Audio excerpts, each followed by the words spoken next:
L'histoire commence dans un endroit appelé Kaga, où un homme nommé Kagemitsu Dego est en charge.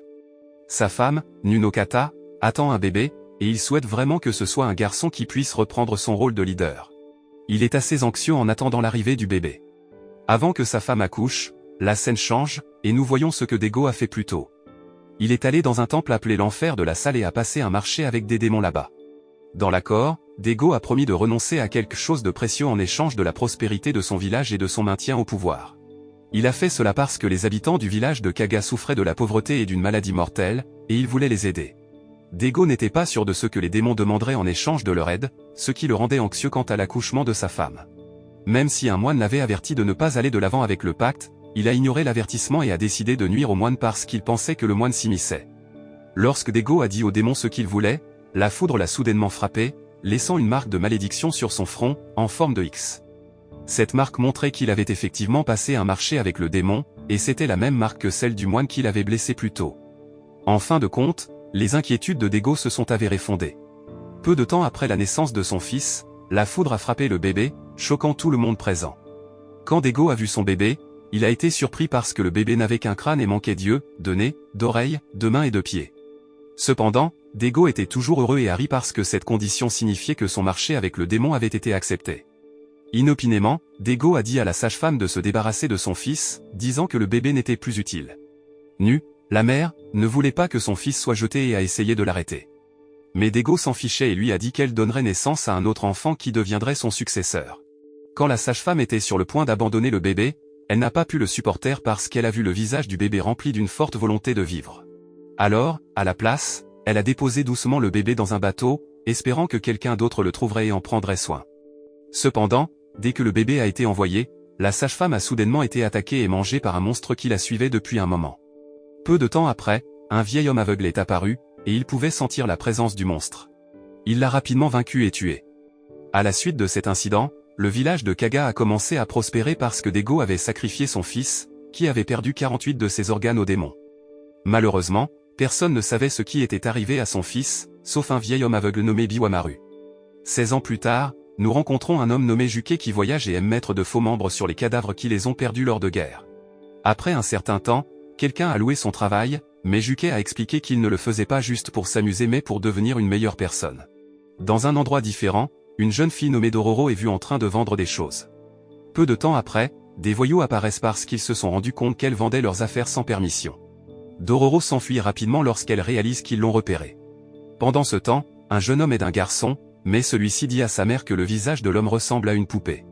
Pendant ce temps, Dororo, qui fuyait toujours les voyous, est tombée par hasard sur un chien affamé. Lorsqu'elle a essayé de nourrir le chien, les voyous l'ont menacé, disant qu'ils allaient faire du mal au chien.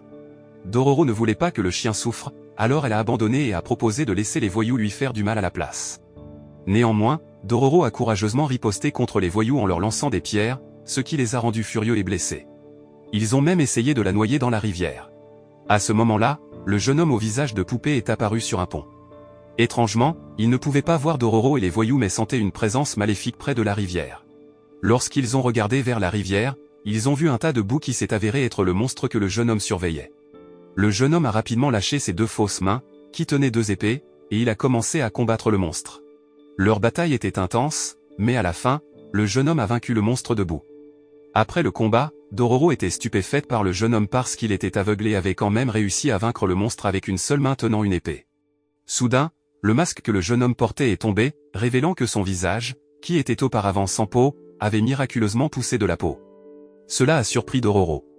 Au même moment, dans le temple de l'enfer de la salle, l'une des statues de démons a été détruite par la foudre. Il s'est avéré que le jeune homme était Yakimaru, qui avait été sacrifié par son père, Dego, plusieurs années auparavant. Une des statues de démons qui a été détruite a montré que les parties du corps perdu de Yakimaru, qui avaient été données au démon par Dego, reviendraient à Yakimaru par magie. Cependant, cela a causé la prospérité promise à Dego par les démons de s'effacer lentement. La scène change pour Nu, qui a maintenant un fils pour prendre la relève du leadership de Dego. Pendant ce temps, Dororo était curieuse du jeune homme, qui était en fait le fils de Dego. Elle voulait le comprendre mieux, alors elle continuait de suivre Yakimaru et essayait différentes façons de communiquer avec lui. Malheureusement, parce que certains de ses sens avaient été sacrifiés aux démons, Yakimaru ne pouvait ni entendre ni voir Dororo. Néanmoins, sa présence autour de lui était une vraie aide. Lorsqu'Yakimaru s'apprêtait à manger du poisson cru, Dororo a rapidement allumé un feu et a cuit le poisson. Mais elle a été surprise une fois de plus car Yakimaru a mangé le poisson fraîchement cuit sans ressentir la moindre chaleur. Même s'il ne pouvait ni voir ni entendre Dororo, il pouvait sentir sa présence à proximité, tout comme Biwamaru, qui pouvait voir l'aura des âmes des êtres vivants. En plus de voir l'aura de l'âme d'une créature, Yakimaru pouvait aussi distinguer la couleur de l'âme. S'il voyait une âme rouge, il considérait la créature comme un ennemi car les âmes rouges provenaient de la haine. Mais s'il voyait une âme blanche, il la considérait comme une bonne créature car les âmes blanches étaient innocentes, tout comme Dororo. C'est pourquoi Yakimaru a permis à Dororo de rester près de lui car il ne la considérait pas comme une menace. Le lendemain, elle a essayé d'expliquer qu'ils avaient tous les deux besoin d'argent pour survivre. Dororo a eu une idée et a suggéré à Yakimaru d'utiliser ses capacités pour vaincre un monstre dans un village voisin où il se dirigeait. Lorsqu'ils sont arrivés au village, Dororo a offert avec confiance ses services en tant qu'exorciste de monstres au chef du village. Elle a vanté les compétences d'Yakimaru dans le traitement des monstres. Initialement, le chef du village doutait d'eux, mais comme il n'y avait pas d'autres options, ils ont finalement été acceptés et ont reçu de la nourriture et un endroit où loger.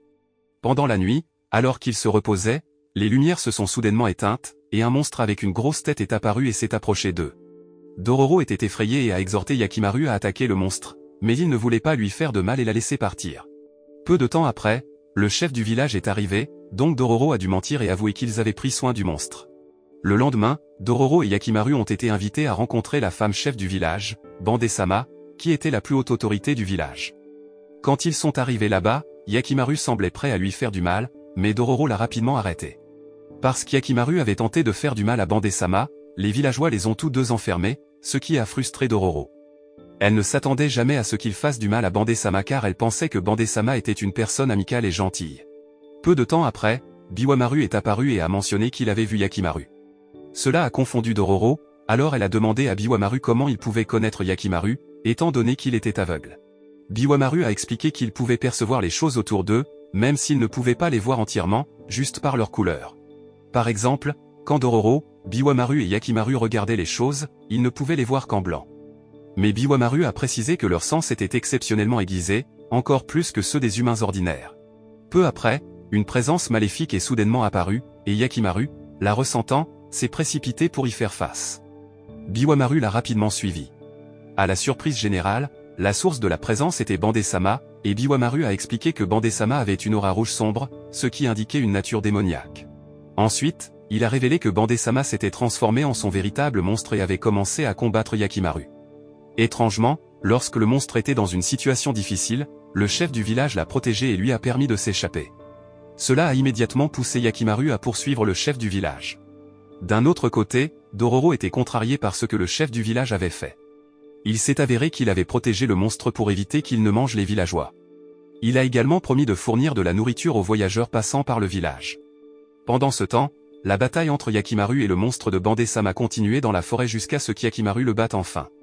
En même temps, Dororo, Biwamaru et le chef du village ont rejoint Yakimaru dans la forêt. Peu de temps après, un monstre est apparu. C'était le même que celui qui les avait visités la nuit précédente, les alertant avec sa cloche. Quand Dororo s'est approché du monstre, elle a trouvé des affaires appartenant à des voyageurs qui avaient été tués par Bande-sama. Le trésor était important, suffisant pour soutenir les habitants du village. À la suite de cet incident, Dororo s'est excusé auprès d'Yakimaru pour s'être énervé plus tôt. Malheureusement, il n'a pas pu entendre ses excuses, mais il a commencé à reconnaître sa présence. Yakimaru a ensuite touché son visage et a écrit son nom sur le sol. Cela a rappelé à Biwamaru que Yakimaru était le bébé abandonné dans un bateau. À peu près au même moment, la foudre a frappé l'une des statues du temple de l'enfer, la faisant à nouveau se briser. Soudain, Yakimaru a eu un frisson de douleur, ce qui a laissé Biwamaru et Dororo perplexes. Cependant, cela s'est produit parce qu'il avait finalement retrouvé son sens du goût. La scène change pour montrer un groupe de personnes provoquant un massacre dans un village. Peu de temps après, une femme est apparue, appelant l'un des hommes par son nom. Tristement, elle a été poignardée par l'un des tueurs et est morte instantanément. Étonnamment, l'un des tueurs était Jukai, une personne qui avait auparavant fabriqué des membres prothétiques pour des cadavres déchirés par la guerre. La femme décédée était sa femme. Sa mort a profondément attristé et frustré Jukai, le conduisant à sauter d'une falaise. Cependant, tout cela était dans son passé. À ce moment-là, il faisait toujours partie du groupe Shibandono, les assassins. Plusieurs années plus tard, Jukai, qui était autrefois un tueur impitoyable, s'était transformé en un assistant pour les personnes ayant perdu leurs membres. Il continuait à fabriquer des parties du corps prothétique, une compétence qu'il avait apprise d'un navire qui l'avait autrefois aidé. Par conséquent, il était hautement estimé pour sa capacité à aider de nombreuses personnes à mener à nouveau des vies normales. Juquet avait un élève nommé Kanam, qui l'aidait souvent car Juquet avait déjà aidé Kanam par le passé. Un jour, alors que Kanam se promenait dans la forêt, il rencontra un garçon dont le bras avait été coupé lors d'une attaque de samouraï. Kanam amena précipitamment le garçon chez Juquet pour le soigner. Cependant, après le traitement, la mère du garçon révéla des faits troublants sur Juquet qui mirent Kanam en colère. Kanam apprit que Juquet était responsable de la mort de son père, l'une de ses victimes précédentes. Il voulait initialement se venger et tuer Juquet. Mais Juquet expliqua qu'il avait promis de guérir le garçon et demanda à Kanam de ne pas le tuer pour pouvoir tenir cette promesse. Après avoir entendu cela, Kanam pardonna à Juquet et lui permit de d'abord guérir le garçon. Cependant, une fois que le garçon se rétablit, Kanam, qui avait initialement cherché la vengeance, ne put trouver de réconfort et choisit d'apaiser sa colère en quittant Juquet et les membres prothétiques qu'il avait fabriqués. Juquet se sentit très triste après le départ de Kanam, et sa motivation pour aider les gens diminua. Tout en réfléchissant au bord de la rivière, il tomba sur un bateau et fut surpris de découvrir un bébé sans yeux, sans nez et sans autres organes. Par compassion, Juquet emmena le bébé chez lui pour le soigner. 6 ans plus tard, le bébé avait grandi, et Juquet lui enseigna diverses techniques de survie. Bien qu'il ne puisse ni voir ni entendre, le garçon possédait un pouvoir mystérieux que tout le monde n'avait pas. Comme le garçon n'avait pas de nom, Juquet le nomma Yakimaru. Avec le temps, Yakimaru fut formé à l'art du maniement du sabre et devint un samouraï fort et habile, capable de vaincre même de plus gros monstres malgré sa cécité. Malheureusement, il avait subi une grave blessure à un moment donné. La bonne nouvelle était qu'il ne ressentait pas la douleur de la blessure. Lors d'une bataille contre un monstre, Juquet remarqua quelque chose d'inhabituel à propos du corps de Yakimaru quand il vit sa jambe prothétique se desserrer. À sa grande surprise, il vit une nouvelle jambe pousser sur Yakimaru. Cette révélation lui fit réaliser que le corps de Yakimaru était revendiqué par le démon. Finalement, Juquet envoya Yakimaru retrouver ses parties corporelles manquantes. Avant son départ, Juquet lui donna un collier qu'il avait découvert lorsque Yakimaru était sur un bateau, espérant que cela l'aiderait à retrouver ses parents. Dans le présent, nous voyons un samouraï mâle tuant impitoyablement ses ennemis sur ordre de son chef. La scène passe à Yakimaru et son compagnon se détendant près d'un feu de camp. Par accident, Yakimaru marcha sur le feu et ressentit de la douleur pour la première fois parce que son sens du toucher était revenu. Alors que Yakimaru et Dororo continuaient leur voyage, une forte pluie se mit soudain à tomber, et ils cherchèrent refuge dans un temple. Peu après, une femme arriva et conseilla à Yakimaru de se réfugier. Dororo expliqua à la femme que Yakimaru était sourd. Ils engagèrent la conversation, et la femme révéla que son but dans le temple était de supplier les dieux de ramener son frère aîné, qui avait disparu il y a 5 ans. Peu après, un vieil homme blessé apparut, cherchant de l'aide. Dororo s'approcha du vieil homme, tandis que Yakimaru, remarquant une aura rouge sang dans ses yeux, se précipita vers lui. Dororo suivit Yakimaru et fut horrifié en voyant plusieurs personnes cruellement tuées. Soudain, un autre homme apparut et attaqua Yakimaru. Heureusement, Yakimaru parvint à se défendre. L'homme expliqua qu'il le faisait à cause de son katana assoiffé de sang, et une bataille s'ensuivit entre eux. Leur combat fut intense, mais finalement, Yakimaru parvint à pousser l'homme dans un gouffre, le faisant perdre son katana. Lorsque Dororo essaya de récupérer le katana de la jambe prothétique de Yakimaru, il se mit soudainement à luire et prit le contrôle d'elle. Pendant ce temps, une femme recherchait Dororo et Yakimaru. Au lieu de cela, elle rencontra l'homme vaincu par Yakimaru. Étonnamment, l'homme s'avéra être son frère aîné. En conséquence, la femme ramena son frère aîné chez elle. D'autre part, Dororo, sous le contrôle du katana maudit, essaya de s'échapper mais ne put se libérer. Le pouvoir du katana était écrasant, et elle faillit blesser les villageois qui tentaient de s'approcher d'elle. Finalement, le katana prit entièrement le contrôle de Dororo, et elle fut conduite à la maison du maître du katana, attendant leur arrivée. Yakimaru, quant à lui, suivait secrètement Dororo. Quand elle entra dans le village et se dirigea vers la maison du propriétaire du katana, Yakimaru la confronta. Pendant ce temps, le maître du katana, qui se trouvait toujours chez sa jeune sœur, voulait partir, mais sa jeune sœur essaya de l'en dissuader. Elle le supplia d'oublier le katana et de revenir vers elle, mais le katana représentait tout pour lui, alors il ignora ses supplications. La scène revisite l'incident impliquant l'homme et comment il a obtenu le katana maudit. Le katana est apparu selon l'ordre de son chef, qui lui a ordonné de l'utiliser pour tuer leurs ennemis. Le chef croyait que si le katana était baigné dans le sang des vaincus, il deviendrait plus puissant. Les paroles du chef se sont révélées vraies lorsque le katana, après avoir été utilisé pour blesser plusieurs prisonniers, est devenu plus tranchant, et la rouille dessus a disparu. Cependant, parce que le katana était trop difficile à contrôler, l'homme a fini par tuer tout le monde présent, y compris son chef qui lui avait donné le katana. Malgré les supplications de sa sœur d'abandonner le katana, il a refusé. D'autre part, Dororo, toujours sous le contrôle du katana, s'est battu avec Yakimaru et a failli lui faire du mal. Heureusement, Yakimaru a réussi à la désarmer avec une attaque précise. Cependant, la situation était loin d'être terminée car l'homme est réapparu et a repris son katana, entraînant un autre conflit. Malgré la pression initiale, Yakimaru a finalement triomphé dans le combat et a vaincu l'homme. Il a également réussi à dépouiller le katana maudit de son pouvoir, le transformant en un katana ordinaire. Peu après, la femme est arrivée et a découvert que son frère aîné était décédé, la laissant en deuil. En même temps, les oreilles de Yakimaru ont soudainement repoussé après avoir réussi à briser le katana maudit, ce qui lui a permis d'entendre. Pendant ce temps, Daigo semblait très angoissé parce que plusieurs statues démoniaques dans le temple du hall de l'enfer avaient de nouveau été brisées. Il était convaincu que c'était l'œuvre du fils qu'il avait sacrifié par le passé, alors il commença à chercher le fils qu'il avait abandonné il y a des années, qui n'était autre que Yakimaru. La scène a changé pour Yakimaru, qui pouvait maintenant entendre mais était accablé par les sons autour de lui. C'était parce que c'était la première fois qu'il entendait, alors Dororo lui couvrit les oreilles d'un chiffon pour atténuer les bruits perturbateurs. Peu de temps après, un monstre oiseau est apparu et les a attaqués. Yakimaru a eu du mal à combattre le monstre oiseau car ces sons le dérangeaient énormément. Heureusement, quand Yakimaru fut dans une impasse, Biwamaru arriva et l'aida à vaincre le monstre oiseau. À la suite du combat, Yakimaru subit de graves blessures et avait besoin de soins.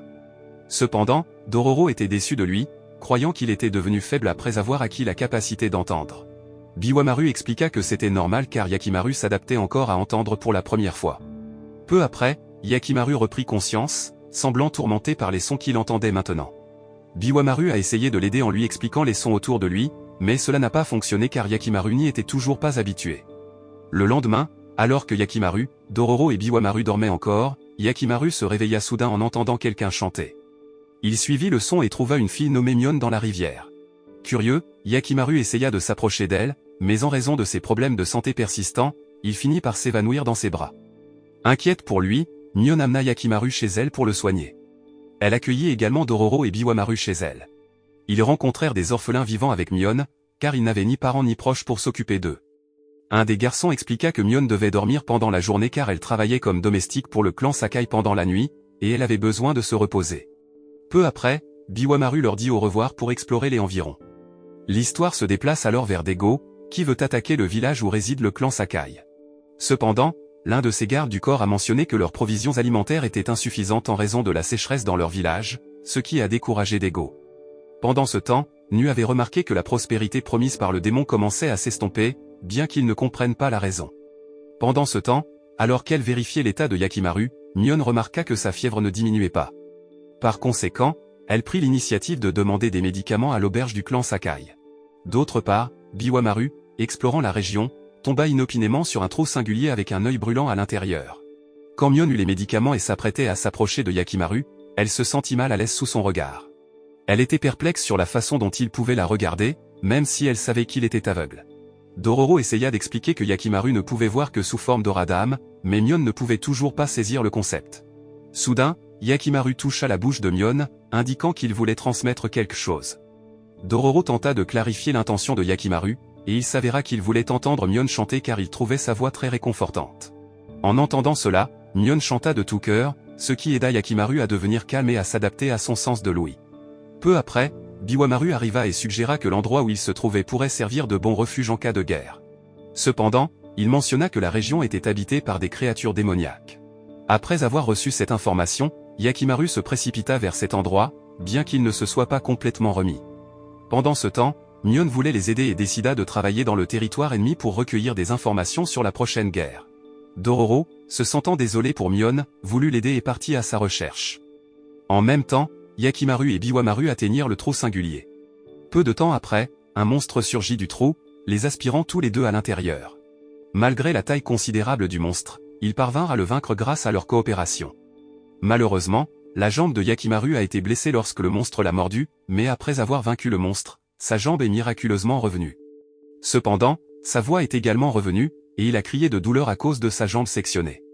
Pendant ce temps, Dororo avait trouvé Mion, mais elle a été choquée de voir Mion harcelé par des troupes ennemies. Après la confrontation, Biwamaru a ramené le blessé Yakimaru chez lui pour le traitement. En chemin, ils ont rencontré Dororo, qui a été extrêmement surprise par la jambe blessée de Yakimaru et le retour de sa voix. De retour à la maison, Mion a été surprise de trouver Yakimaru blessé, alors elle s'est précipitée pour prendre soin de lui. Cependant, alors que Mion s'occupait de lui, Dororo a décidé de partir parce qu'elle était déçue de découvrir que Mion travaillait comme prostituée. Dehors, Dororo a été abordé par l'un des garçons qui a exprimé son désir d'avoir un champ de riz un jour. Les enfants espéraient que les champs seraient remplis de riz doré à l'avenir. Ils savaient que Mion travaillait dur pour pouvoir acheter un champ. En entendant cela, la déception de Dororo envers Mion a diminué un peu. Pendant ce temps, dans un autre endroit, on voyait Dego en train de se disputer avec son plus jeune fils, Taomaru. Taomaru voulait se joindre à la guerre aux côtés de son père, même s'il était trop jeune selon le jugement de Dego. Entendant le refus de son père, Taomaru a tenté de convaincre sa mère, mais elle a également refusé sa demande. Se sentant déçu par ses parents, il est finalement parti avec ses compagnons, Igo et Mu. Taomaru pensait que sa mère ne l'aimait pas et croyait qu'elle cachait quelque chose. Depuis son jeune âge, il n'avait jamais reçu d'attention de sa part car elle était concentrée sur une statue frappée par la foudre. La scène se déplace alors vers Yakimaru, qui peine à se lever et continue de tomber. Heureusement, Mion vient à son secours et commence à chanter pour le réconforter. Pendant ce temps, Biwamaru décide de reprendre ses voyages. Avant de partir, il conseille à Dororo de ne pas laisser Yakimaru entrer dans le trou. Lorsque Mion se prépare à aller travailler, Dororo l'encourage, la considérant désormais comme une femme remarquable. Dororo souhaite à Mion de réaliser son rêve de posséder un champ de riz et de récolter beaucoup de riz pour qu'elle n'ait plus à travailler comme prostituée. Le lendemain, alors que la jambe de Yakimaru guérit, il reprend son entraînement. Mion, qui prévoit d'aller travailler, demande à Dororo de veiller sur lui pour s'assurer qu'il ne va pas combattre les monstres dans le trou précédent. Alors que Mion part, à son insu, plusieurs soldats commencent à la suivre. Pendant la nuit, Dororo se réveilla en panique quand elle ne trouva pas Yakimaru. Elle se mit à le chercher et découvrit que Yakimaru était secrètement retourné dans le trou précédent pour vaincre le monstre, qui était toujours en vie. La bataille fut intense, et même si Yakimaru était seul, il finit par vaincre le monstre et récupérer ses jambes. Alors qu'ils rentraient chez eux, ils furent alarmés par la fumée s'élevant de la maison de Mion, les incitant à se dépêcher là-bas. À leur arrivée, Dororo fut choqué de trouver la maison de Mion en flammes, et leurs amis avaient été tués par les troupes du clan ennemi qui soupçonnaient Mion d'être une espionne et voulaient l'éliminer. Dororo ne put rester les bras croisés et tenta de sauver Mion, mais un soldat l'attrapa, pensant qu'elle était aussi une espionne et avait l'intention de la tuer. Juste au moment où le soldat s'apprêtait à attaquer Dororo, sa main fut soudainement tranchée par Yakimaru, qui intervint pour la protéger. Yakimaru réalisa que Mion était en train de mourir, et il fut submergé de souvenirs en entendant sa chanson dans ses derniers instants. La mort de Mion poussa Yakimaru dans une rage folle, le poussant à massacrer les soldats du clan ennemi. Heureusement, Dororo parvint à le calmer, mais l'un des soldats ennemis qui avait tué Mion réussit à s'échapper. Dororo montra alors à Yakimaru un paquet contenant des graines de riz et expliqua que Mion avait pris ces graines à l'ennemi. C'était le rêve de Mion, ainsi que celui des orphelins, de cultiver des récoltes dans les champs. Yakimaru, en apprenant cela, serra le corps sans vie de Mion dans ses bras, exprimant sa frustration et sa profonde tristesse. Après avoir enterré Mion et les orphelins, ils continuèrent leur voyage. Quelques jours plus tard, alors qu'ils étaient en route, Dororo tenta de remonter le moral de Yakimaru, mais il resta silencieux car il ne pouvait pas ressentir d'émotion. Dororo devint contrarié et s'éloigna, mais soudain, un objet ressemblant à une boîte à nourriture tomba de sa tête. Quand elle leva les yeux, elle vit un monstre araignée attaquer quelqu'un, incitant Yakimaru à se précipiter pour le confronter. Malheureusement, le monstre araignée était très agile, et il emprisonna Yakimaru avec son attaque de toile, réussissant à s'échapper. Cependant, lorsque le monstre araignée tenta de nouveau d'attaquer des humains, son corps s'affaiblit, et il se transforma en femme, perdant le contrôle. Yakimaru et Dororo arrivent dans un village troublé où de nombreux villageois ont été enlevés. Dororo décide de prendre les devants pour attraper le ravisseur, espérant une récompense. Dans une autre partie de l'histoire, un homme nommé Yazero découvre une femme allongée par terre, qui se trouve être le monstre araignée affaibli rencontré précédemment. Ne réalisant pas sa véritable identité, Yazero l'emmène chez lui, la nourrit et la nomme Ohaji. Ensuite, il part terminer son travail. De retour dans le village, Dororo et Yakimaru voient les villageois se rassembler pour lire une pancarte offrant une récompense à quiconque attrape le ravisseur. Dororo est convaincu que la force de Yakimaru les aidera à attraper le ravisseur, et elle l'explique aux villageois. Le soir venu, Yazero est rentré chez lui et a gentiment donné à manger à Ohaji. Il se souciait profondément d'elle et était même prêt à jeûner pour l'aider à récupérer. Ohaji sentait que Yazero était différent des autres humains et ne pouvait se résoudre à lui faire du mal. Pendant ce temps, Dororo, qui avait cherché le ravisseur, a décidé de prendre un peu de repos. Cependant, le lendemain, elle a entendu parler d'un autre enlèvement dans le village, augmentant la récompense pour attraper le ravisseur. Dororo était perplexe car elle n'avait entendu aucun bruit la nuit précédente, ce qui la faisait penser que le ravisseur pourrait être un humain plutôt qu'un monstre. D'autre part, Yazero a remarqué que l'état de santé d'Ohaji se détériorait et a décidé de l'emmener chez un médecin, mais il n'y en avait pas dans le village.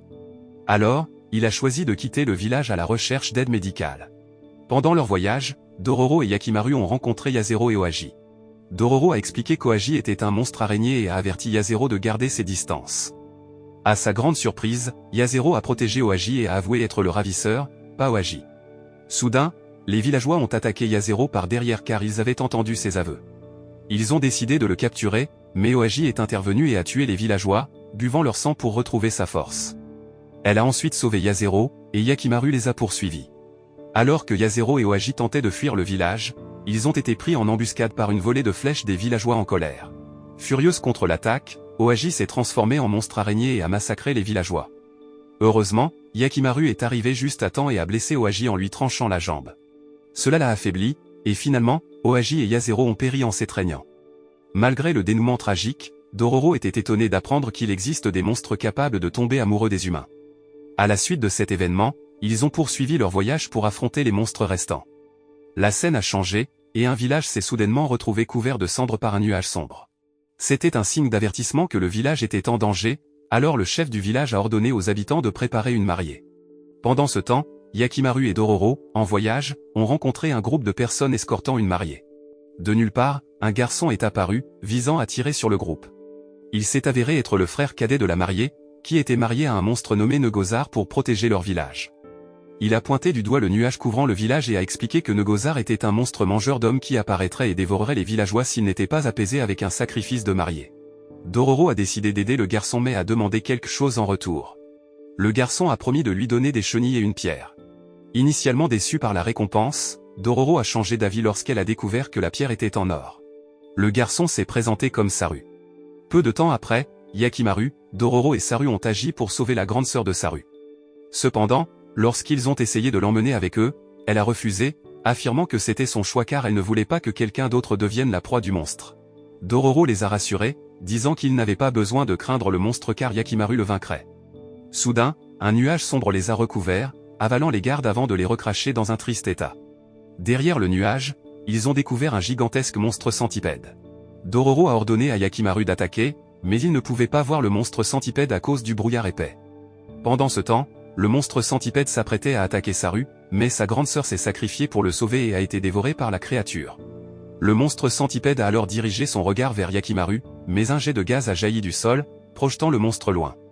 Il s'est avéré que le monstre centipède avait peur de la lumière du soleil, que le gaz avait provoqué en dispersant les nuages noirs qui le recouvraient. Pendant ce temps, Saru était profondément attristé par la perte de sa grande sœur. Il a emmené Dororo et Yakimaru chez lui et a partagé son histoire de vie. Les parents de Saru étaient décédés lorsqu'il était jeune, et il avait été contraint de survivre seul dans la forêt après avoir été rejeté par les villageois. Il avait enduré des mauvais traitements jusqu'à sa rencontre avec une femme bienveillante, l'ancienne mariée, qui l'avait accepté et avait pris soin de lui comme d'une sœur, même s'ils n'étaient pas liés par le sang. Dororo, en entendant l'histoire de Saru, a décidé de l'aider à se venger en vainquant le monstre centipède. Cependant, Yakimaru, incapable de voir, ne pouvait que jeter des pierres.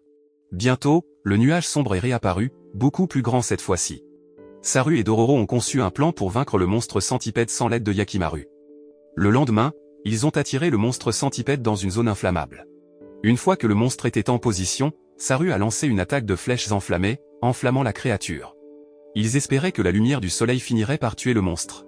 Cependant, le monstre centipède a réussi à augmenter son brouillard, se ressuscitant et se préparant à attaquer Saru et Dororo. Heureusement, Yakimaru est intervenu et a lancé une pierre sur le monstre centipède. Lorsque le monstre s'est approché de lui, il a réussi à le trancher. C'était une partie de son plan, car il utilisait le son de la pierre pour localiser le monstre centipède. Cependant, le monstre n'était pas encore vaincu. Dororo a courageusement sauté sur son corps et a demandé à Yakimaru d'écouter sa voix. Au début, Dororo avait brièvement perdu connaissance après avoir été touché par une pierre, ce qui rendait difficile pour Yakimaru d'attaquer le monstre centipède. Mais elle a repris connaissance et a encouragé Yakimaru à écouter à nouveau sa voix. Finalement, ils ont réussi à vaincre le monstre centipède, ce qui a permis à l'odorat de Yakimaru de revenir. Saru était ravi de constater que sa grande sœur avait survécu. En signe de gratitude, la grande sœur de Saru a offert une fleur à Yakimaru et Dororo avant qu'ils ne continuent leur voyage. Après un certain temps, Dororo est soudainement tombé malade avec de la fièvre. Inquiet pour son bien-être, Yakimaru a cherché de l'aide mais a eu du mal à trouver de l'assistance. Finalement, il a rencontré une religieuse qui était prête à prendre soin de Dororo chez elle. Pendant le traitement, Dororo avait souvent des moments de délire où elle mentionnait les noms de ses parents. La scène passe alors à son passé lorsque ses parents étaient encore en vie. Dororo est la fille du chef du village qui a choisi de devenir le chef d'un groupe de bandits après que leur village a été détruit par les cruels samouraïs.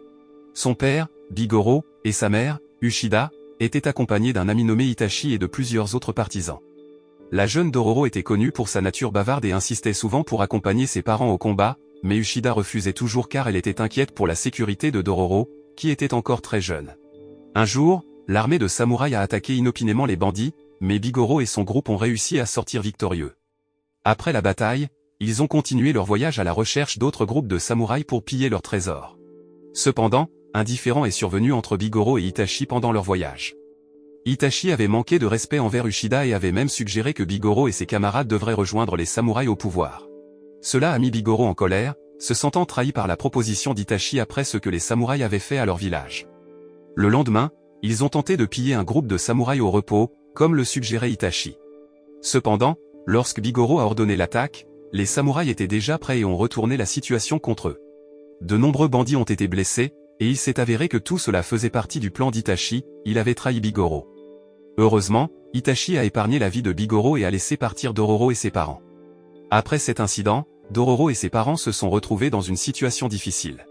Un jour, Bigoro a été tué lors d'une attaque de samouraïs, laissant Dororo seul avec sa mère. Ils étaient démunis, sans destination claire ni source de nourriture, alors ils erraient sans but.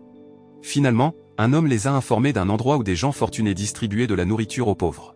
Ushida, en entendant cela, a emmené Dororo à cet endroit, seulement pour rencontrer Itachi, qui avait gravi les échelons après avoir rejoint les samouraïs qui contrôlaient la région.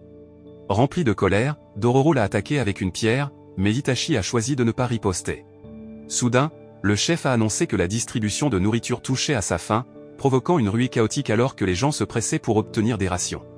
Heureusement, Ushida a réussi à obtenir quelques restes de nourriture, mais faute de contenant, elle l'a transporté à main nue malgré la chaleur écrasante. Elle a même sacrifié son repas pour le bien de Dororo. Cependant, alors qu'ils continuaient leur voyage, Ushida s'est effondré et est finalement décédé. Depuis ce jour, Dororo a fait le serment de ne jamais abandonner, même en temps de guerre. À présent, elle s'est entièrement rétablie et continue leur voyage. Dans une autre scène, un pêcheur se retrouve dans une situation dangereuse alors que son bateau commence à couler. Soudain, les eaux calmes du lac deviennent turbulentes, emportant le pêcheur. Ce bouleversement inattendu est causé par un monstre crabe colossal qui dévore le malheureux pêcheur. Par ailleurs, Dego semble préoccupé par la sécheresse qui frappe son village. Il décide de visiter le temple de la salle de l'enfer pour inspecter l'état des statues démoniaques là-bas, pour découvrir que bon nombre d'entre elles ont été détruites. Peu de temps après, Dego identifie Yakimaru comme le coupable de la destruction des statues de démons lorsqu'il remarque l'ombre de Yakimaru projetée par l'une des statues. Pendant ce temps, Taomaru, de plus en plus méfiant des secrets cachés de ses parents, ordonne à Igo Emu d'agir. Dans la nuit, Igo Emu enlève l'un des serviteurs masculins de Dego. Taomaru les confronte, exigeant de savoir pourquoi son père recherchait un bébé disparu il y a 16 ans. Cependant, le messager a refusé de divulguer des informations et s'est même blessé en se mordant la langue jusqu'au sang. Frustré, Taomaru aborde directement son père et pose la même question. Dego, toujours réticent à révéler la vérité, exhorte son fils à ne pas s'immiscer. Cela met en colère Taomaru, qui se réfugie sur une colline voisine. Peu de temps après, Igo Emu rejoignent Taomaru, et il se confie à eux sur le fait qu'il n'avait jamais vu son père si sérieux depuis l'enfance. Cela le conduit à croire que le bébé disparu doit avoir une immense importance pour son père. Non loin de leur position, Taomaru repère un village et s'y rend avec ses hommes. À leur arrivée, les villageois le supplient de les aider à vaincre un démon habitant le lac, un monstre crabe qui a récemment dévoré un pêcheur. Les villageois expliquent que le monstre crabe est responsable de nombreuses victimes, et en tant que futur chef du village, Taomaru accepte leur demande d'aide. Peu de temps après, Taomaru et ses hommes élaborent rapidement un plan et prennent la mer soudain, leur bateau s'arrête, et un monstre crabe émerge. Le crabe tente de tirer leur bateau sous l'eau, mais heureusement, Taomaru avait ordonné à ses hommes d'utiliser des cordes attachées aux arbres pour ancrer leur bateau. Lorsque le monstre attrape l'un de ses hommes, Taomaru avance courageusement, attaque le monstre crabe et le blesse. Cependant, le monstre crabe est résistant et lance une autre attaque par en dessous, perçant un trou dans leur bateau. Taomaru ordonne à ses troupes de se retirer, réalisant que leurs bateaux sont maintenant inutilisables et qu'il est difficile de combattre les monstres crabes dans l'eau. Les villageois se réunissent et élaborent un plan pour construire un barrage. Les villageois unissent leurs forces pour exécuter les ordres de Taomaru. Lorsque le lac est vidé, lui et ses troupes commencent à affronter le monstre crabe. Initialement, Taomaru réussit à repousser le monstre crabe, mais il finit par détruire le barrage, faisant rusher l'eau dans le lac, et le monstre crabe les submerge à nouveau. Igo a failli devenir un repas pour le monstre crabe, mais heureusement, Yakimaru est arrivé juste à temps et a vaincu le monstre crabe d'un seul coup. Après avoir vaincu la créature avec succès, Taomaru a exprimé sa gratitude et a donné de l'argent à Yakimaru. Cependant, Taomaru a trouvé étrange lorsque Dororo a mentionné que Yakimaru était aveugle. Igo ému était tout aussi étonné et impressionné par le fait que Yakimaru, malgré sa cécité, avait réussi à vaincre le monstre. Dororo a alors demandé à Taomaru l'emplacement d'un village très riche et prospère. Une fois que Taomaru l'a orienté dans la bonne direction, elle leur a dit au revoir. Alors qu'Yakimaru et Dororo atteignaient le village, une femme a été surprise de voir Yakimaru arriver, comme si elle avait un passé avec lui. La femme semblait effrayée et le désignait comme l'enfant du démon. Par la suite, Dororo et Yakimaru assistèrent à une représentation théâtrale dépeignant la capacité de Dego à apporter la prospérité à son village. À leur grande surprise, ils croisèrent à nouveau Biwamaru et engagèrent la conversation avec lui. Biwamaru exprima son étonnement devant la transformation des terres sous le règne de Dego, autrefois stérile et désolé, mais désormais prospère. Alors qu'il s'apprêtait à partir, Biwamaru sentit quelque chose d'inhabituel chez Yakimaru, réalisant que ce dernier avait pris une vie humaine, ce qu'il pouvait discerner grâce à la légère tache rouge dans son âme. Pendant ce temps, Igo et Mu rapportèrent à Dego l'existence d'un garçon aveugle nommé Yakimaru sans main, ce qui laissa Dego stupéfait. La scène se déplaça de nouveau vers Dororo et Yakimaru alors qu'ils déambulaient dans le village. Ils entendirent deux individus discuter de Banmon, une forteresse utilisée par l'armée de Dego pour protéger leur village des attaques du clan Asakura. Le clan Asakura était un ennemi hostile qui entrait fréquemment en conflit avec les forces de Dego. En raison du taux de mortalité élevé à Banmon, des monstres se rassemblaient chaque nuit pour festoyer sur les cadavres. Lorsqu'Yakimaru et Dororo arrivèrent à Banmon, ils ressentirent une forte présence démoniaque. Soudain, un garçon nommé Sukeruko s'approcha d'eux et les avertit d'être prudents et de ne pas franchir le mur. Sukeruko expliqua que derrière le mur se trouvait son village. Le clan Asakura l'avait incendié, forçant les villageois à abandonner leur foyer. Sukeruko exprima son désir de récupérer le village et de retrouver sa famille, incitant Dororo à lui offrir son aide. Pendant ce temps, Dego avait appris l'emplacement de Yakimaru et était déterminé à le tuer. Nu, sa femme, tenta d'intervenir, mais Dego était résolu, croyant que ses actions étaient nécessaires pour le bien de son village et de son pouvoir. Malgré les supplications de sa femme, Dego s'en alla, ignorant que Taomaru avait entendu leur dispute. Taomaru s'aventura dans le village et rencontra une femme dérangée qui prétendait que Yakimaru était l'enfant d'un démon. Intrigué, Taomaru interrogea la femme, qui se révéla être l'une des accoucheuses impliquées dans la naissance de Yakimaru. La sage-femme folle révéla la vérité choquante sur Dego, qui avait sacrifié le corps de son fils à un démon en échange de puissance et de prospérité pour son village. Dans un autre lieu, Yakimaru aidait Sukeruko dans sa quête pour retrouver sa famille. Ils furent soudainement confrontés à de nombreux esprits maléfiques ressemblant à des loups à l'intérieur de la zone de Banmon. Malgré la situation difficile, Yakimaru parvint à survivre et même à vaincre certains des esprits maléfiques. Cependant, pendant la bataille, Sukeruko décida de partir seul à la recherche de sa famille, ce qui inquiéta Dororo qui le suivit. Malheureusement, Sukeruko et Dororo furent capturés par des soldats du clan Asakura. Pendant ce temps, alors que Yakimaru continuait de se battre, il fut soudainement pris pour cible par des flèches de l'armée de Dego. Initialement, Yakimaru tenta de riposter contre Dego, mais ce dernier l'insulta, le traitant d'enfant d'un démon, et se demanda pourquoi il était encore en vie. Yakimaru se tut en entendant ces mots, ce qui entraîna une autre attaque. Heureusement, il parvint à s'échapper, mais les paroles de Dego pesaient lourdement sur son esprit. Pendant ce temps, Dororo se retrouva enfermée mais tenta de s'échapper par un trou dans sa cellule. Bien qu'elle ait été attrapée au début, elle parvint finalement à s'échapper. D'autre part, Taomaru, qui poursuivait sa recherche du bébé disparu, rencontra finalement sa mère et l'interrogea sur les actions de son père, où il avait sacrifié son frère aîné pour le bien de leur village. Nu confirma cela, exprimant qu'elle n'oublierait jamais cet événement tragique. Apprenant la vérité, Taomaru fut profondément déçu et critiqua ses parents pour leur manque de compassion. Dego apparut et défendit leurs actions, soulignant que tout ce qu'il faisait était pour le bien de leur village. Il expliqua qu'en tant que leader, il avait été prêt à sacrifier son propre fils pour assurer la prospérité de son peuple.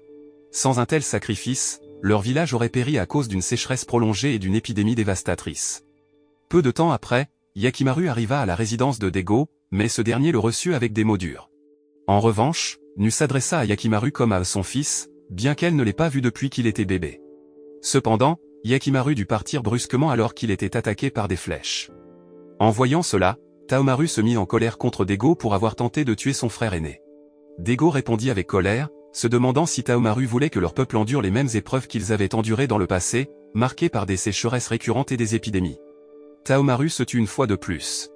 Dego enjoignit ensuite Taomaru à visiter le temple de l'enfer et à rompre sa promesse au démon s'il voulait contrecarrer les plans de Dego.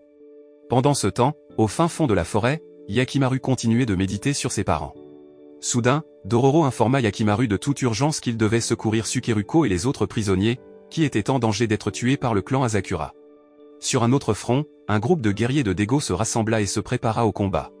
Pendant ce temps, Taomaru se retrouva déchiré entre le choix d'éliminer son frère aîné ou de confronter son propre père. Finalement, il décida de défier les ordres de son père et se rendit au temple de l'enfer. Cependant, à son arrivée, il fut confronté à des démons hostiles. Par ailleurs, alors que le clan Asakura s'apprêtait à exécuter Sukeruko et les autres prisonniers, les forces de Dego arrivèrent, déclenchant une bataille féroce entre les deux groupes. Peu de temps après, l'esprit maléfique résidant à Banmon se manifesta et aida la faction de Dego à vaincre le clan Asakura. De manière inattendue, Yakimaru fit son apparition, ce qui entraîna des retrouvailles avec son père. À la stupéfaction de Yakimaru, il repéra le soldat qui avait tué Mion plus tôt, ce qui fit déborder ses émotions. Alors que Dororo tentait de calmer Yakimaru, Taomaru surgit soudainement, se révélant comme le jeune frère de Yakimaru. Au début, Dororo était heureuse parce qu'Yakimaru avait retrouvé sa famille. Cependant, Taomaru choisit de se ranger du côté de l'objectif de prospérité du village de Dego et décida de tuer Yakimaru, entraînant ainsi une bataille féroce entre les deux frères. Alors que Dororo tentait de secourir Sukeruko, le démon de Banmon réapparut et menaça de dévorer Sukeruko. Elle cria à l'aide à Yakimaru, le poussant à se précipiter à son secours et à blesser l'œil de Taomaru avec son épée. À mesure que la bataille touchait à sa fin, Nu arriva soudainement et présenta ses excuses à Yakimaru pour ses méfaits passés. Elle cherchait à expier ses péchés et alla même jusqu'à se poignarder pour partager la souffrance d'Yakimaru. Simultanément, la statue tenue par Nu rayonnait d'une lumière brillante, reflétant la forteresse de Banmon en arrière-plan, finissant par faire s'effondrer la forteresse et forçant les forces de Dego à battre en retraite. À la suite de ces événements, Dororo tenta de convaincre Sukeruko de partir, pensant qu'il n'avait plus de famille. Cependant, la famille de Sukeruko émergea de derrière la forteresse, et il ne put accepter l'invitation. En fin de compte, Yakimaru et Dororo reprirent leur voyage ensemble. L'attitude d'Yakimaru avait changé après avoir retrouvé ses parents, et il ignorait souvent Dororo car il était animé par l'ambition de retrouver son corps et de se venger de son père. Dororo lui suggéra de visiter une source chaude pour apaiser son esprit, mais il déclina. En dernier recours, Dororo mentit en prétendant qu'il y avait un démon dans la source chaude pour le convaincre d'y aller. L'histoire se déplace vers Nu, qui s'était auparavant blessé, et son état se détériore. Dego craint que si toutes les statues de démons dans le temple de l'enfer sont détruites, son village puisse un jour revenir à son état précédent. Dans un endroit différent, une femme emmène un homme dans une grotte cachée derrière une cascade. Elle place l'homme sur un rocher et lui inflige des blessures au visage, cherchant apparemment le visage approprié pour correspondre à une statue de pierre à l'intérieur de la cascade. La scène revient à Dororo et Yakimaru, qui se reposent actuellement dans une maison. Tandis que Dororo ramasse du bois dans la forêt, elle s'éloigne accidentellement trop loin et tombe sur la dite statue de pierre. Peu de temps après, la femme apparaît, et son apparence ressemble à celle de la mère de Dororo. Cependant, Dororo craint que la femme ne soit un démon, alors elle l'amène rencontrer Yakimaru pour confirmation. Yakimaru, se fiant à sa vision unique, ne peut discerner si la femme est un démon ou un humain. Il ne voit qu'une silhouette principalement blanche avec quelques taches noires sur la femme. Finalement, la femme se présente comme Ukaka, révélant que Dororo et Yakimaru ont séjourné dans sa maison. La nuit tombée, Dororo, curieuse, interrogea Ukaka sur la statue sans visage qu'elle avait rencontrée dans la forêt. Ukaka fut d'abord surprise par la question, mais elle expliqua qu'il y avait autrefois une habile sculptrice bouddhiste féminine qui était venue dans la région. Cette sculptrice avait découvert une roche usée qui ressemblait à Fudo, un dieu sage mais redoutable. Initialement, la sculptrice était renommée pour créer des sculptures de visages de Bouddha amicaux. Cependant, en raison de la guerre en cours, les gens commencèrent à demander une statue avec un aspect plus intimidant. Elle refusa de créer un visage effrayant, ce qui fit oublier les gens à son sujet. Néanmoins, elle resta déterminée à gagner à nouveau la reconnaissance. Son objectif était de créer une grande sculpture rocheuse ressemblant à Fudo. Au début, ses progrès étaient bons alors qu'elle travaillait sur les mains, le corps et les jambes de la statue. Cependant, lorsqu'elle tenta de sculpter le visage, elle rencontra des difficultés car elle voulait créer un visage unique jamais vu auparavant. À chaque tentative, le visage ressemblait à ceux qu'elle avait déjà vus. Avec le temps, elle continua à lutter avec le visage de la statue, finissant par vieillir et mourir avec des regrets.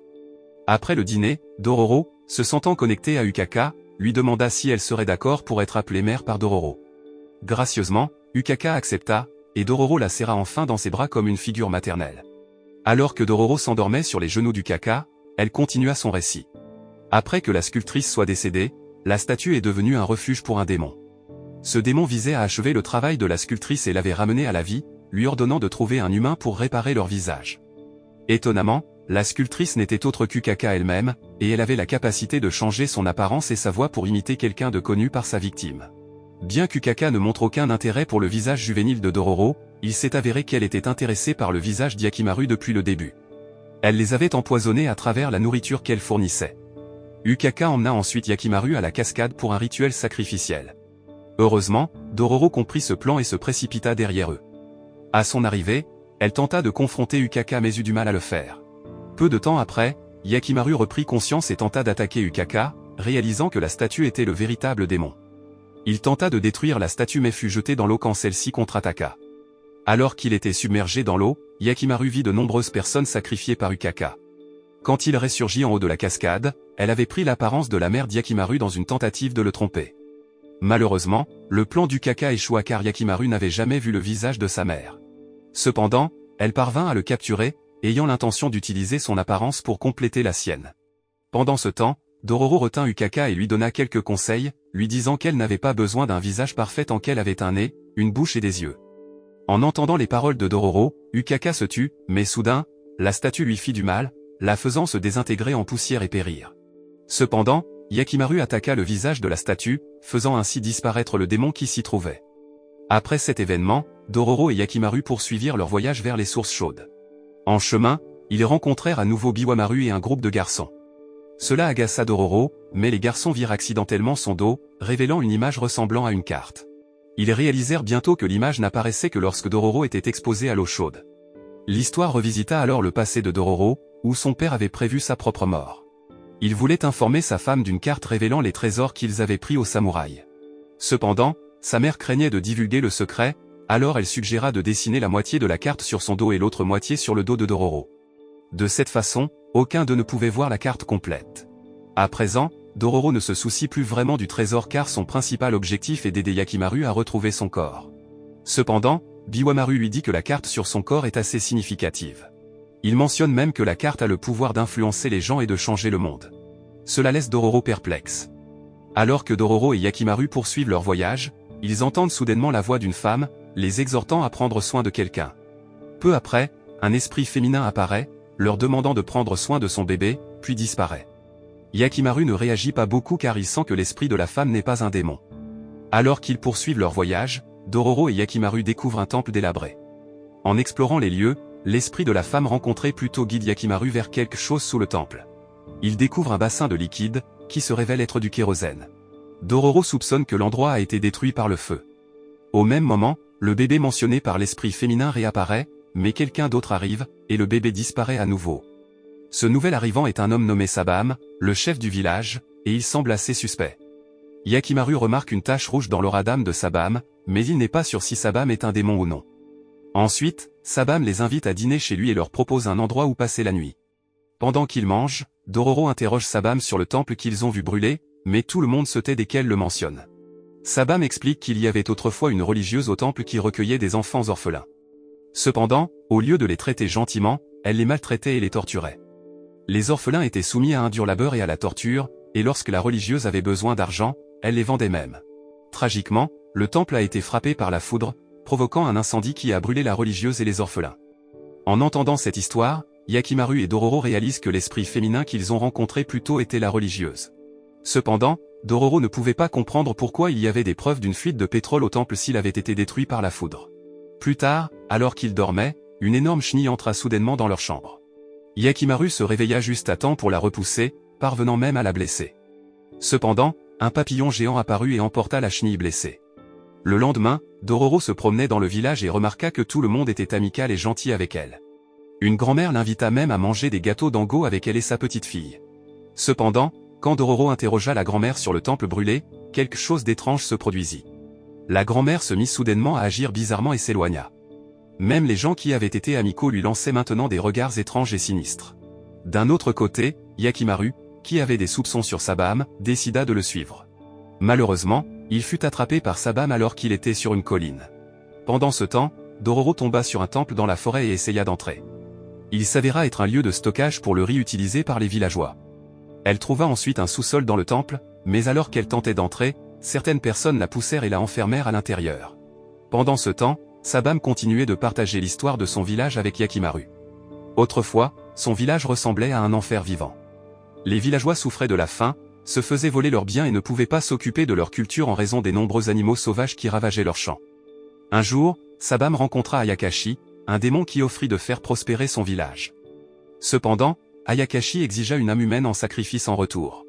Sans réfléchir, Sabam accepta ces conditions pour sauver son village. Depuis ce jour, la vie dans le village devint prospère. Pendant ce temps, Dororo, coincé dans le sous-sol, fut soudainement attaqué par un groupe de chenilles. Heureusement, quand elle était dans une situation désespérée, l'esprit du précédent bébé géant vint à son secours. Il s'avéra que l'esprit du bébé était celui des orphelins qui avaient été tués dans le temple précédent. Ces esprits révélèrent à Dororo que ce n'était pas la foudre qui les avait tués, mais plutôt Sabam et les autres villageois qui les avaient sacrifiés à Ayakashi. Avec l'aide de ces esprits, Dororo parvint à s'échapper de cet endroit. Alors qu'Yakimaru était sur le point de confronter Sabam, il fut attaqué par plusieurs papillons de nuit. Bien qu'initialement submergé et sous pression, Yakimaru parvint finalement à vaincre les papillons. En conséquence de l'attaque précédente d'Yakimaru, l'un des papillons devint instable, entraînant l'incendie de tout le village, y compris leur entrepôt de riz, laissant Sabam sous le choc. Dororo rencontra ensuite Yakimaru pour partager tout ce qu'elle avait appris. Elle lui indiqua de se diriger vers le lac où le démon se cachait. En atteignant le lac, le démon papillon apparut, incitant Yakimaru à attaquer. Il parvint à vaincre le démon sans trop de difficultés. Après avoir vaincu le démon papillon, Yakimaru ressentit soudainement une douleur car ses os commençaient à revenir. Simultanément, l'une des statues de démons dans le temple de l'enfer fut détruite. Voir les maisons du village en feu évoqua initialement de la sympathie chez Dororo.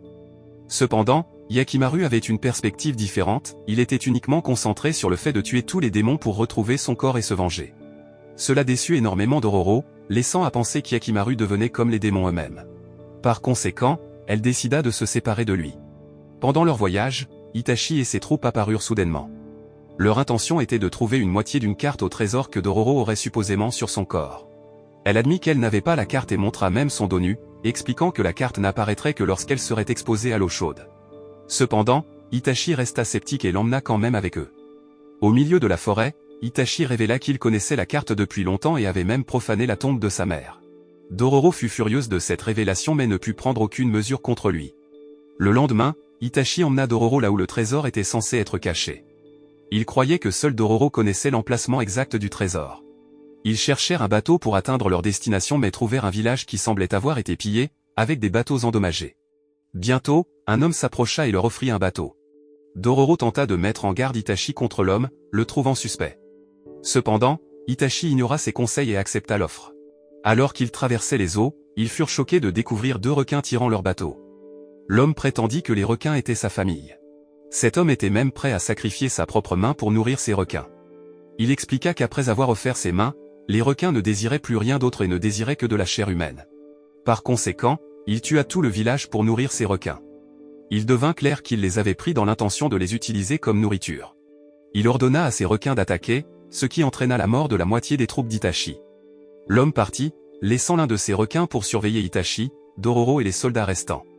Itachi se sentit désespéré, mais Dororo l'encouragea à rester fort. Elle expliqua que se plaindre ne les rendrait que plus faibles.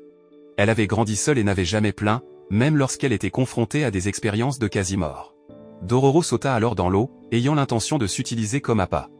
Pendant ce temps, les troupes d'Itachi tentèrent de tuer le requin lorsqu'il refit surface. Finalement, ils réussirent à vaincre le requin. Peu après, l'homme est revenu et a été surpris de trouver l'un des requins morts.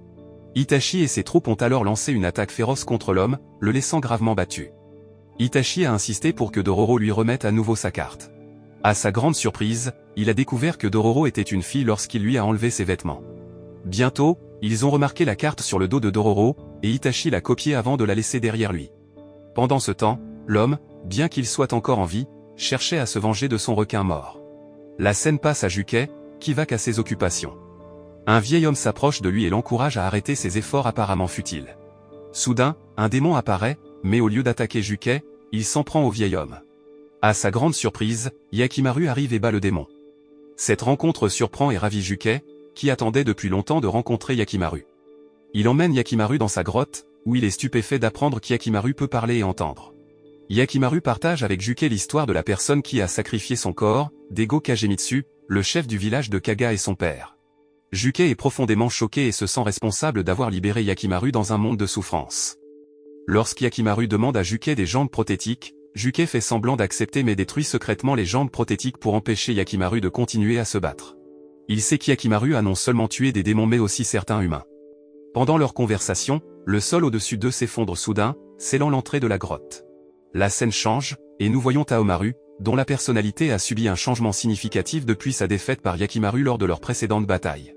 Taomaru, autrefois connu pour sa gentillesse, semble désormais constamment en colère. Même si la santé de sa mère s'est améliorée, Taomaru évite de lui rendre visite et donne la priorité à l'enquête sur les rapports d'un démon dans l'une des maisons des villageois.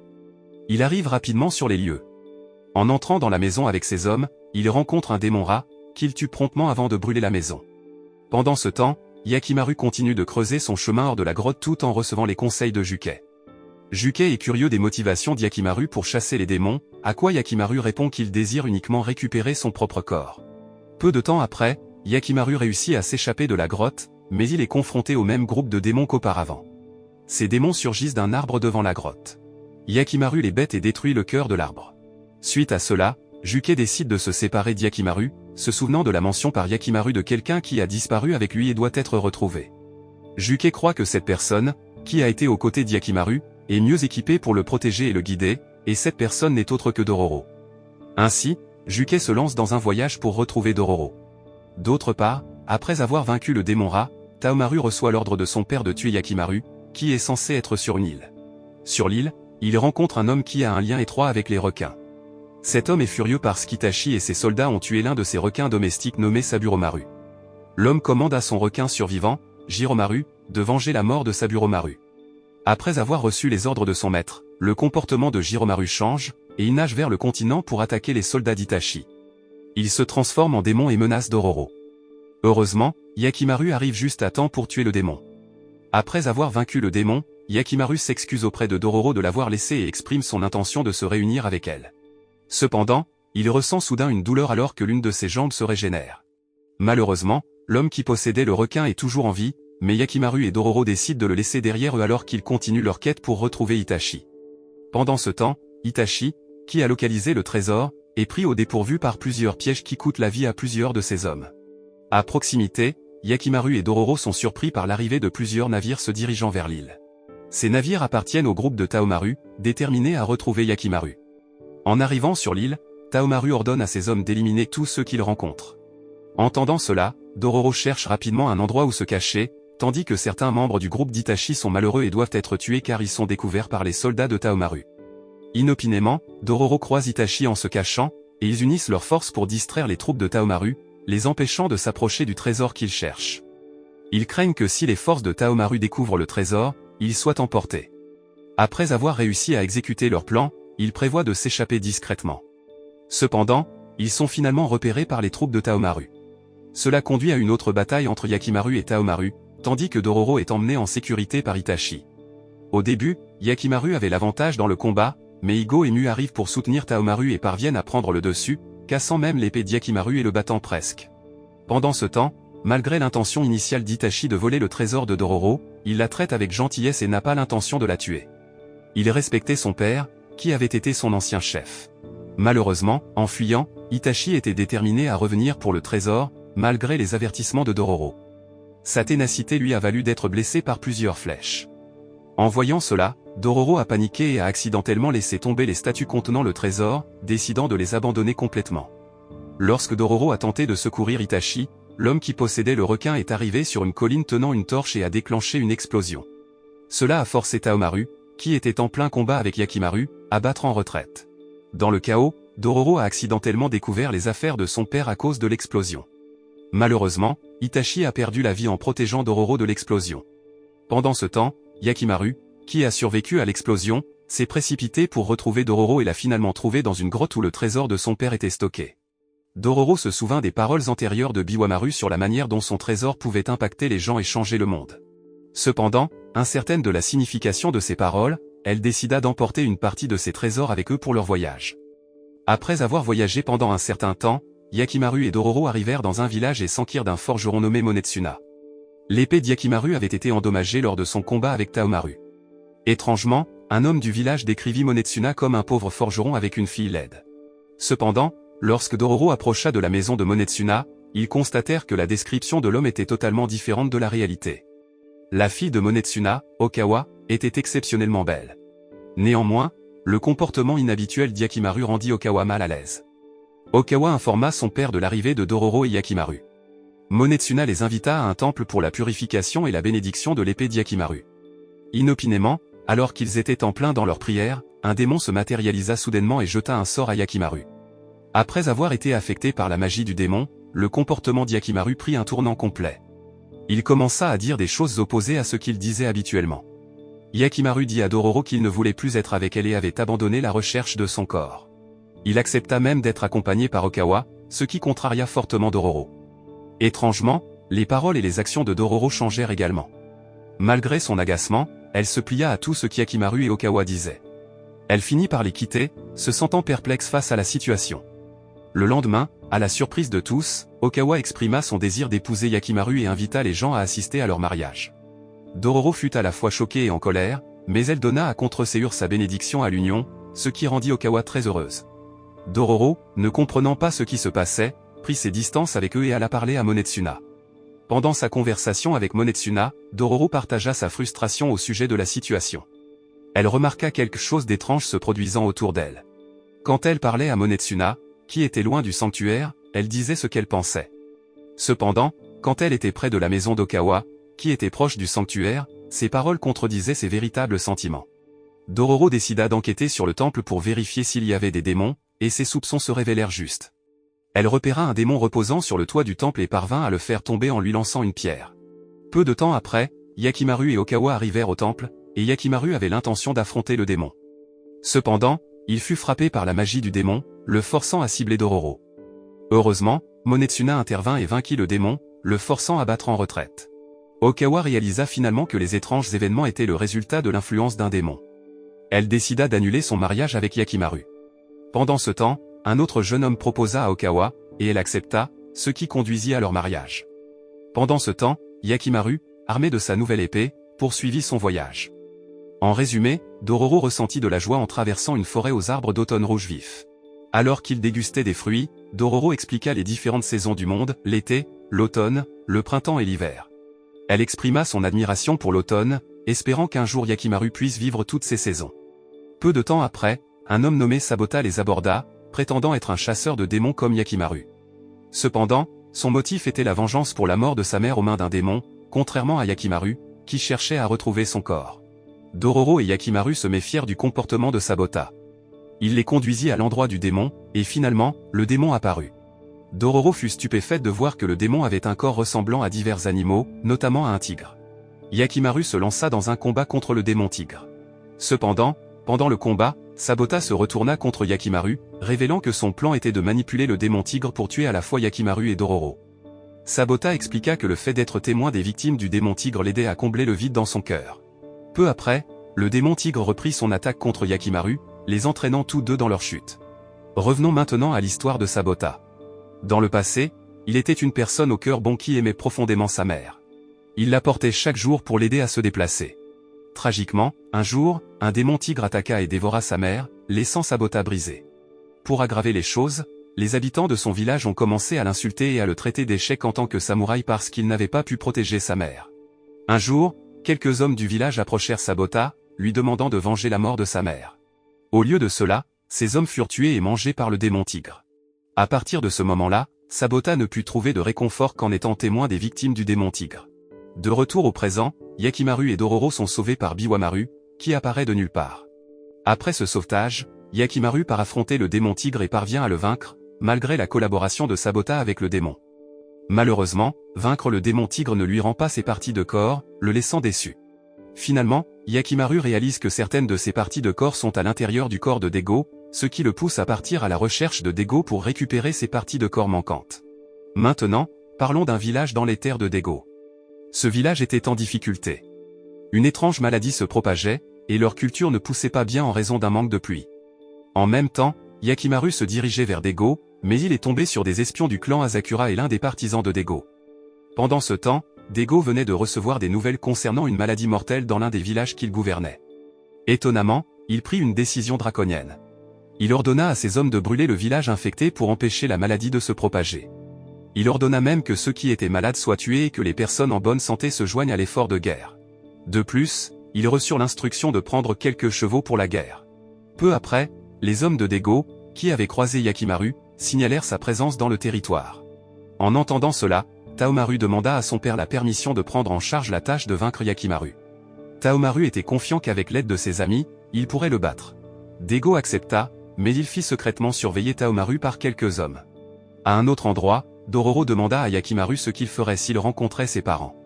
La réponse de Yakimaru choqua et attrista Dororo. Il dit qu'il tuerait ses parents s'ils essayaient de l'arrêter.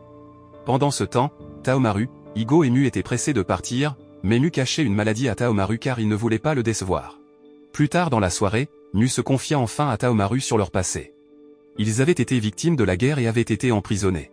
Daigo les avait ensuite désignés comme partenaires d'entraînement pour Taomaru, et ils avaient combattu ensemble depuis lors. Le lendemain, des troupes du côté de Daigo se dirigeaient vers la guerre. Pendant ce temps, Yakimaru et Dororo rencontrèrent Taomaru, Igo et Mu en chemin. Cela conduisit à une bagarre, Yakimaru réussissant à se défendre contre les trois. Il blessa même Mu et Igo et repoussa Taomaru. Malheureusement, pendant la bagarre, les hommes de Daigo attaquèrent Yakimaru et utilisèrent même un cheval avec une bombe pour le pousser dans un ravin. Ils capturèrent Dororo comme otage au cas où Yakimaru survivrait et essayerait de rejoindre Daigo. Au fond du ravin, blessé, Yakimaru rencontra des démons qui ressuscitaient des chevaux morts. Avec leur aide, il utilisa l'un des chevaux démoniaques pour secourir Dororo. L'histoire passe à Jukai, qui attend la fin de la guerre pour pouvoir continuer son travail.